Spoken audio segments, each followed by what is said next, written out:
Demain, c'est la grève en Provence, les usagers s'adaptent pour y faire face.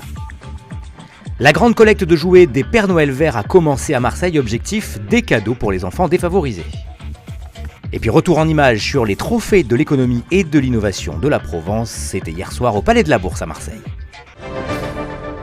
Jeudi, la grève s'installe dans toute la France pour protester contre la réforme des retraites. 245 rassemblements ont été déclarés en préfecture, a annoncé ce matin le ministre de l'Intérieur Christophe Castaner.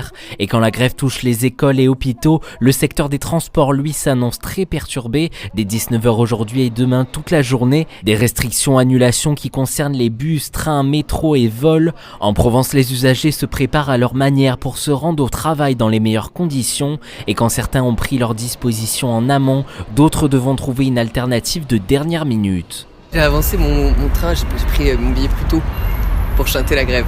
Je devais aller à une réunion, soit la réunion est maintenue et je vais essayer d'y aller en voiture, quitte à prendre du temps pour prendre des bouchons, soit la réunion n'est pas maintenue et auquel cas effectivement ça sera la meilleure option. J'ai pris mes dispositions donc pour rentrer aujourd'hui, parce que je compte participer à l'action demain. Je vais déplacer mon voyage à aujourd'hui, comme toutes les grèves d'ailleurs en général, c'est toujours un petit peu gênant, mais c'est souvent pour des bonnes causes. Pour moi, ce n'est pas un problème parce que je peux travailler depuis la maison, donc demain je vais rester à Aix. Je n'irai pas au lycée, tout simplement parce que les bus ne seront pas disponibles. Il y a des grèves de cantine. Dans tous les cas, les professeurs sont absents, donc j'ai déjà que 2 heures de cours dans la journée, donc c'est inutile, quoi. Je prends le bus quotidiennement pour me faire Toulon-Aix, donc ce sera la voiture et je vais voir si je peux prendre des personnes au passage pour faire du covoiturage. Quand certains ont renoncé au déplacement ce jeudi, d'autres privilégieront le covoiturage, le télétravail ou encore les espaces de coworking, à l'image de WeRéseau situé dans la gare Saint-Charles à Marseille, qui vous propose un espace au chaud et une collation pour travailler à 5 € de l'heure. J'ai choisi c'est un petit jouet, c'est un petit lapin dans un œuf Kinder. C'est parti pour un mois de collecte et de distribution de cadeaux de Noël par les Pères Noël verts du Secours populaire. Objectif, permettre aux familles les plus démunies d'offrir aux enfants des cadeaux pour les fêtes de fin d'année. On a démarré aujourd'hui et l'objectif c'est qu'elles puissent, avec une toute petite participation, acheter des jouets pour leurs enfants, décorations de Noël notamment, pour pouvoir dans quelques semaines organiser Noël et le réveillon. Je pense que c'est important d'avoir ce sentiment de dignité. C'est-à-dire que comme tout le monde, les familles vont venir, vont acheter les jouets qu'ils ont envie d'offrir à leurs enfants et les offrir.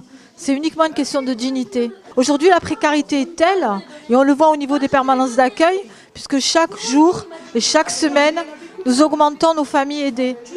Sur une semaine, on a accueilli 250 personnes que sur la permanence d'accueil d'ici. Donc vous imaginez bien qu'à un moment donné, ces familles-là, la priorité c'est de se nourrir, de se loger. Nous, on leur propose de pouvoir organiser Noël elles-mêmes.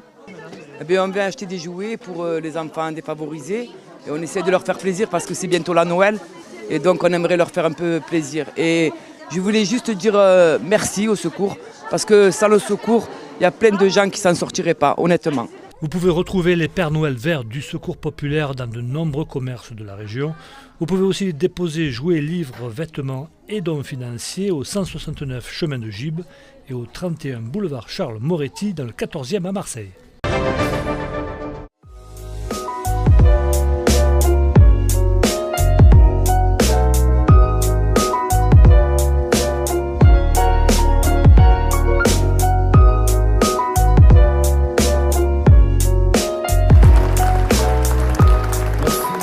C'est juste du bonheur, parce qu'on va voir de belles histoires, on va voir de belles personnes, des gens qui sont engagés. Et on a besoin de ça, parce que vous savez, nous les Français, on a tendance à être plus pessimistes que la moyenne.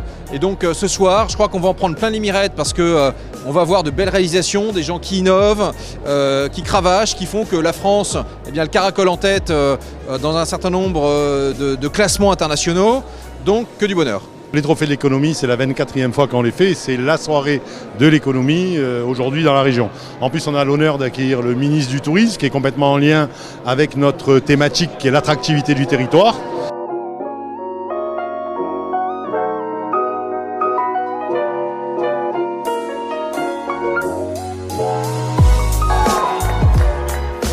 Nous nous installer dans la région sud, ça a été un choix.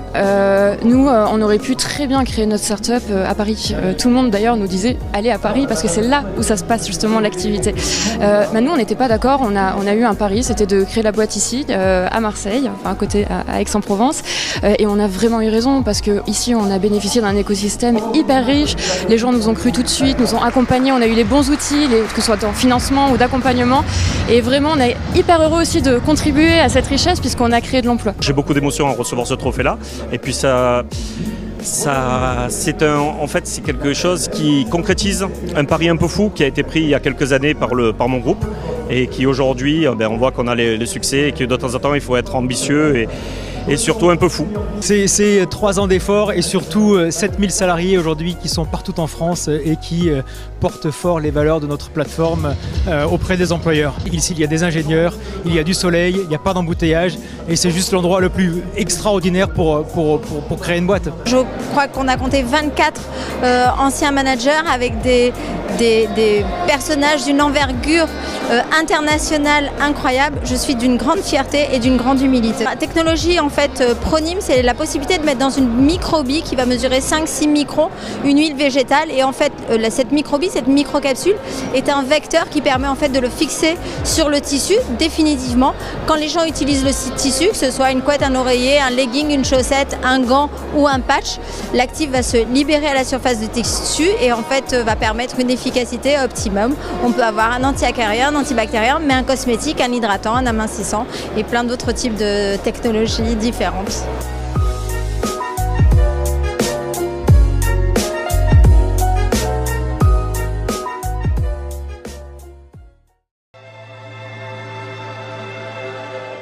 Une journée nuageuse sur l'ensemble de la Provence et de la Corse. Seul Avignon profitera d'un peu de soleil dans la journée. Les températures, elles sont fraîches le matin, -2 à Digne, 0 à Manosque, mais jusqu'à 8 à Marseille, 9 à Toulon.